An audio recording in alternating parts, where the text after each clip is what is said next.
It's time for the Access of Easy podcast, the weekly technology digest that keeps you ahead of the curve.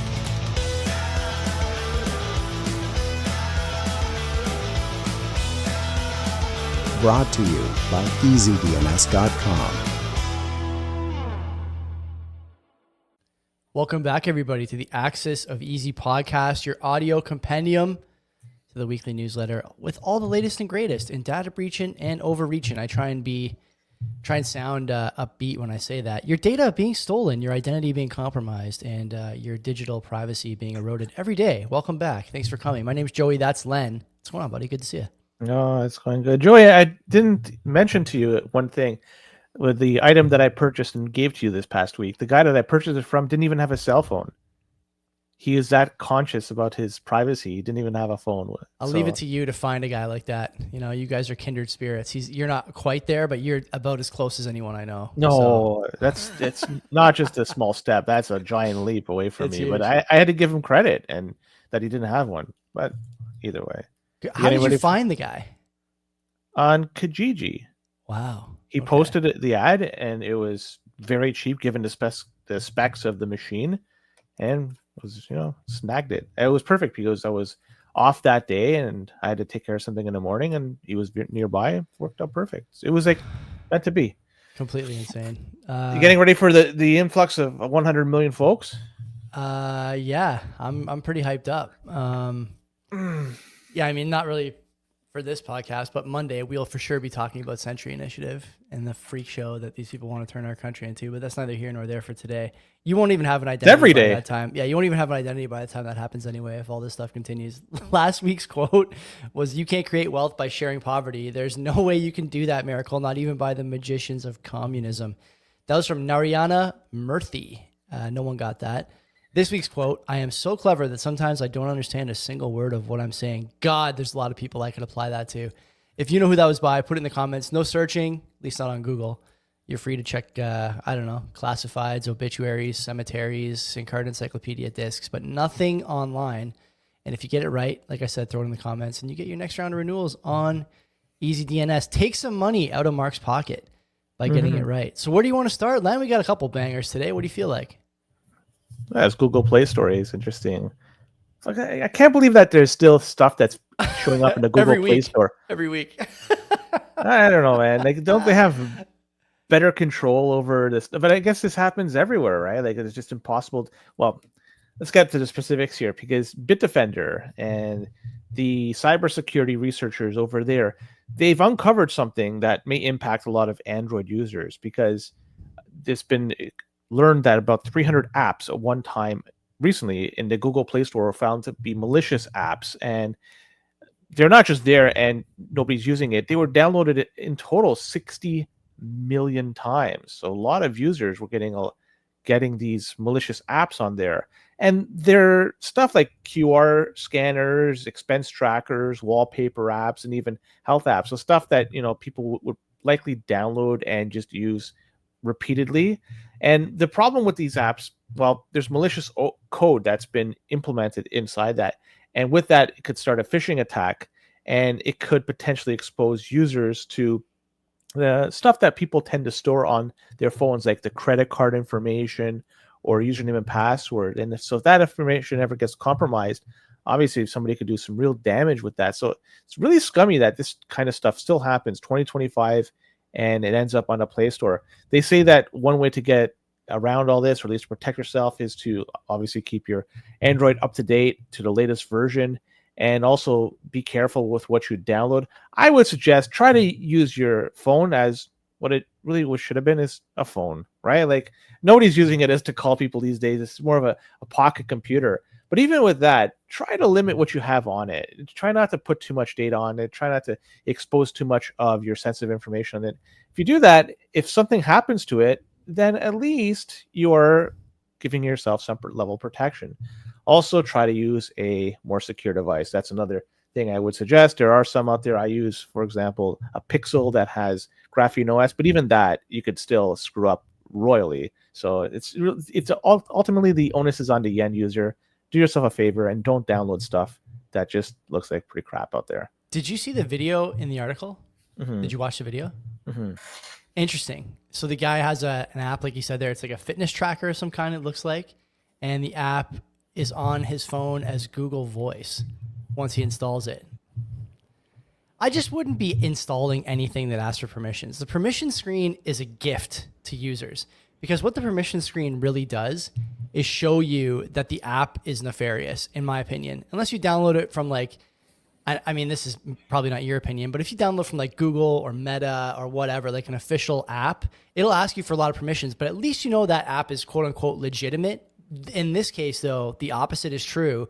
And, you know, if it asks for permissions to, I don't know, like what's a good example? Record keystrokes or turn on your microphone or turn on your camera, and it's a, you know, wallpaper shuffling app. Well, then you got to think twice about that. And in my opinion, it's actually just a think once and it's a no answer. So I think the other telling thing here, most affected countries, Len, United States, number 2. Like that's supposed to be a kind of technologically savvy nation, right? You don't expect to see it there with Brazil and Turkey and these other places, but it's there. South Africa coming in at number 5. Like that's not great. That is not a good sign for the population over there. It's probably just a numbers game because what is there, like 350 million people? I agree with that, but you would think that, like, you know, out of those 300 million people, how many are that kind of that level of technologically illiterate? I'm not sure.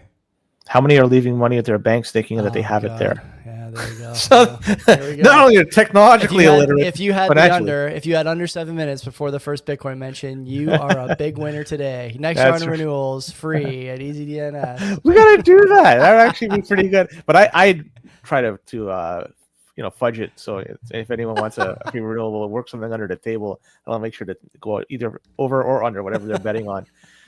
All right, Joey, this one is great. There's a bug in ChatGPT that has been used to hit government organizations. I found this really interesting. It's a Chinese developer. This cannot be a real story. It cannot be a real story. Like reading this, it feels like we've done this story 30 times.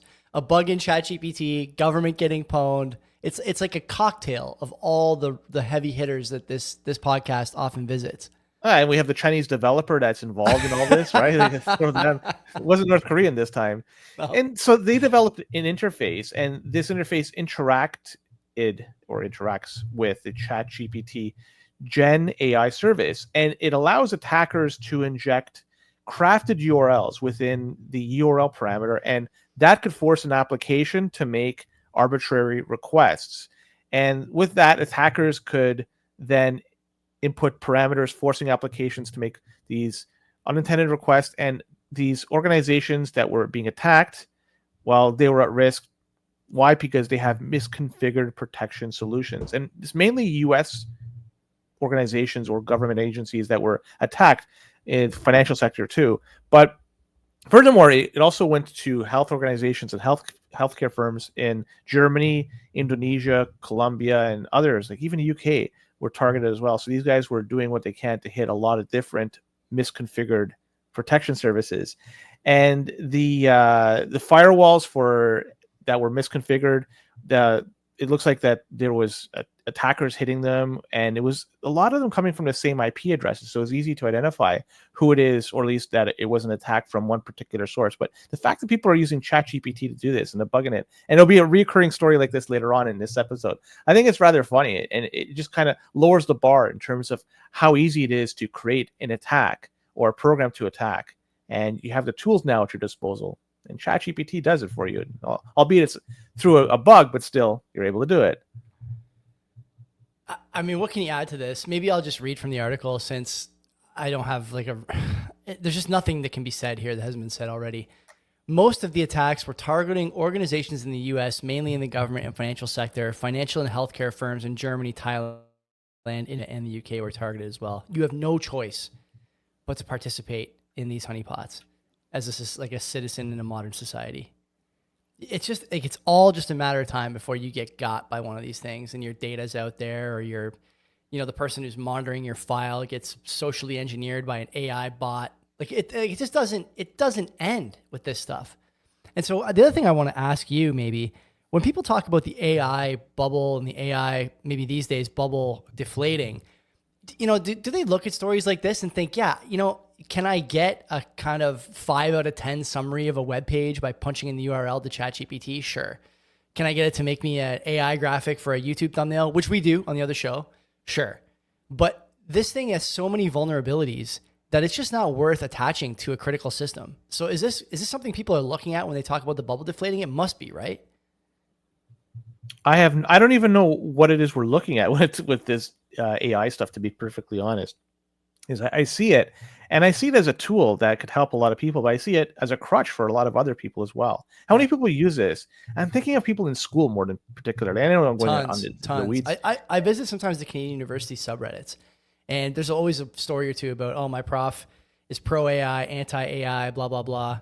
And apparently, there's at least one school. I think it might be Laurier or Western, who is saying that anytime you catch a student using ChatGPT, it's no longer an instant fail. It's quote unquote a teaching opportunity. Make of that what you will. They can't. The thing is, universities are incentivized to pass as many kids as they can and get them as many jobs as they can. And if the kids are all using AI, what are you going to do? Fail a whole year?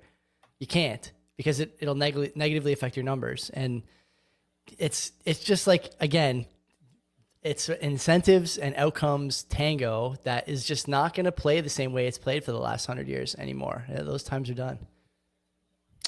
GitHub Action. Let's talk about this, because there was a compromise over there, and it's impacting a lot of repositories. And this is a continuous integration, continuous delivery, CI/CD platform, and it allows you to automate your software development workflows, including building, testing, and deploying code directly from within GitHub. So it's a very powerful tool, very powerful thing that you could use, especially if you're in the GitHub community.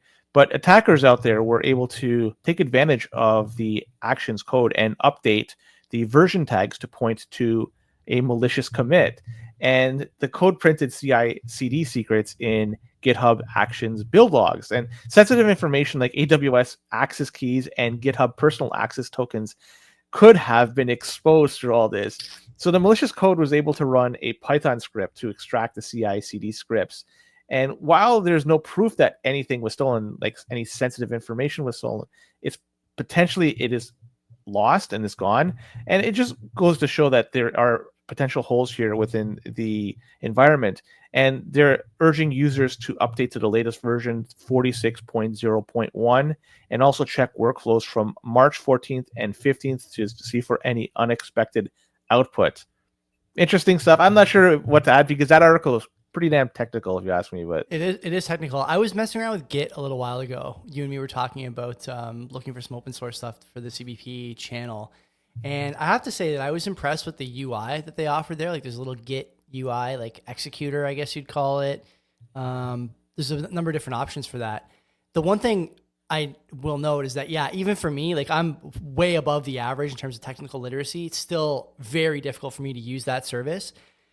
And that means that you're probably more likely to have problems, because I think a lot of people are looking for open source solutions now. Basically, everything has a subscription cost that's not on GitHub these days. So that's one point. Other point, Len, like a slow golf clap for Git, because this vulnerability was found, a couple of days ago, and it's only a couple of days old. They're already releasing an update. They're telling everybody what to look for.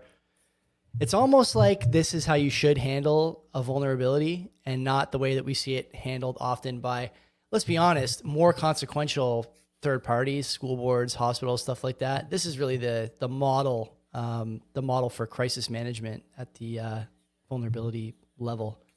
You're not a big fan of waiting like a year or so before this. Yeah, I prefer to not wait 2 or 3 years before I find out that my my new filling has a Chinese nanobot in it or something like that, and everyone knew except me. Yeah, that'd be good.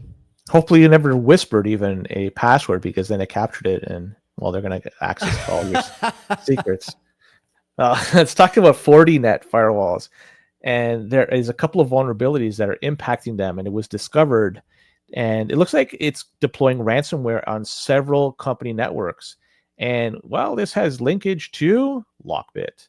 We've talked about Lockbit a few times in the show. Never good over at Lockbit. Yeah. Yeah. So Fortinet, they're a pretty big thing, because they sell security solutions, including firewalls, to a lot of networking and security platforms. They're quite well and used. They have a huge market share globally. So it's not like this is a small piece of the slice of the pie that's actually getting impacted here.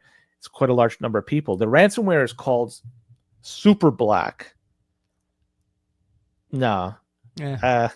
Not Not really great. good at all. Could have done better. Yeah. Yeah. Although zero out of 5. I'm a rare 0, but that's just not creative. Yeah. Okay, I'm gonna go with your 0. I was gonna give it a little bit more, but I'm jumping on board. I'm a bandwagon jumper here. It's close to Super Bad in a way. I love that movie, Super Bad, but it's great movie. Yeah. Yeah. I don't know. That's from an era of cinema often called the vulgar era, where it was kind of cool and trendy to be as offensive as you could during a movie. There's some very offensive scenes in that movie, but it was really funny. You know, it's better than the kind of Marvel and Capcom and whatever else slop that we get over and over again. Iron Man 9 is coming out this year or something, whatever, iteration they're on, just trying to milk that cow for all she's worth. Anyway. Is it a person of color now, or it's going to be the lead? I think Captain America is a black guy now. Yeah. That's good. I actually think, though, that's true to the comic book lore. Don't Captain quote me America? on that. Yeah, because I think it's got something to do with that shield more than anything else in the lore, but I don't remember. But people are still they're still getting Netflixed all the time, right? Like, anyway, I won't go into it, but there's a lot of examples in that meme of, the real life story and then the Netflix, the Netflix remake is always a funny meme to look at. Wait until they do the movie for the Canadian Bitcoiners podcast, and both of us are Who's playing you? Who's playing I you? have no. I don't know. I'm hoping for Idris Elba. I don't know about you, but it's not going to be a Caucasian dude. It'll be like something else. Spanish guy. Get a Spanish guy in there. That'd be pretty cool. That'd be a Spanish chick, probably. I would think. So anyway, let's talk about this Fortinet stuff. This Super Black ransomware stuff that's impacting Fortinet's cybersecurity systems. Well, to their credit, this has been patched as recently as January to try to close this loophole. And through all this, though, attackers that were able to take advantage and deploy the Super Black, they were able to selectively encrypt file servers that contain sensitive information. And there you go. That's a ransomware right away, because then they're going to take this information and hold it hostage. And this is a very lucrative way of doing business in the cybersecurity world.